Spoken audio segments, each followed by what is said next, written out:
Alors d'abord, l'élection professionnelle, elle a lieu tous les 4 ans. Nous entrons actuellement dans un nouveau cycle, 2022-2023. Ça veut dire que le prochain aura lieu en 2026-2027.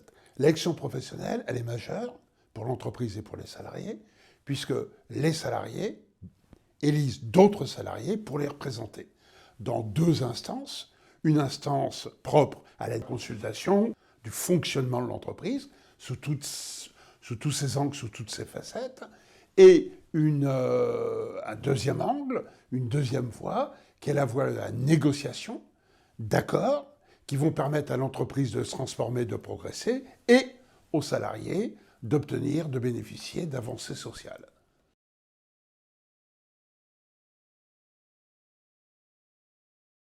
Alors, les élections déterminent les acteurs, une partie des acteurs du dialogue social. Le dialogue social, c'est le fait de se concerter, de travailler, d'échanger, de discuter, de négocier pour arriver à un accord qui satisfasse toutes les parties.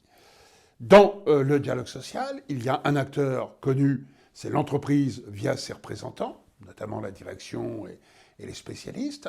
Et puis, il y a une deuxième catégorie d'acteurs, ce sont les élus. Ceux qui vont être des membres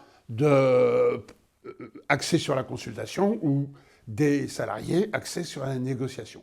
Donc, l'élection, elle détermine une partie des acteurs.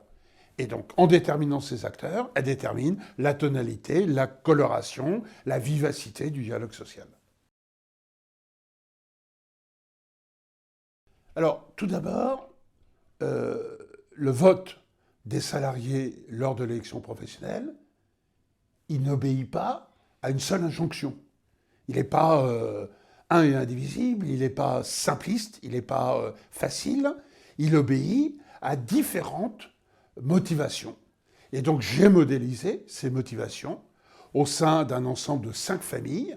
Il y a 5 familles de motivations qui peuvent expliquer la teneur du vote, l'intonation du vote et quelque part le résultat. Ça, c'est la première étape, la modélisation. La deuxième étape, c'est la scénarisation.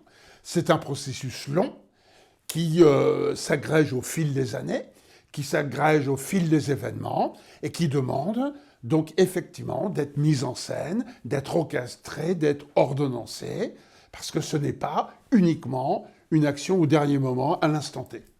C'est le résultat complexe, systémique d'un ensemble de phénomènes de vécu et de progression. Et puis la dernière étape, c'est l'action en elle-même, c'est-à-dire le vote en termes d'organisation, organisation matérielle, et puis la dernière action, c'est le résultat. Et du résultat sort le dialogue social, et donc les avancées pour l'entreprise et pour les salariés.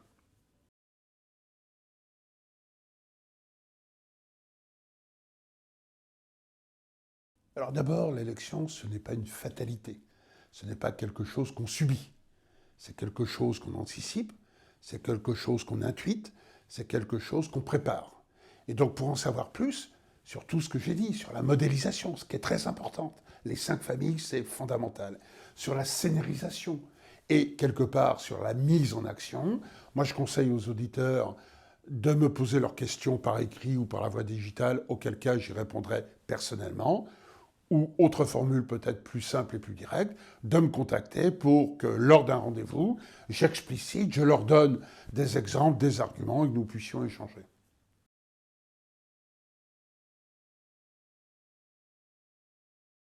Consultation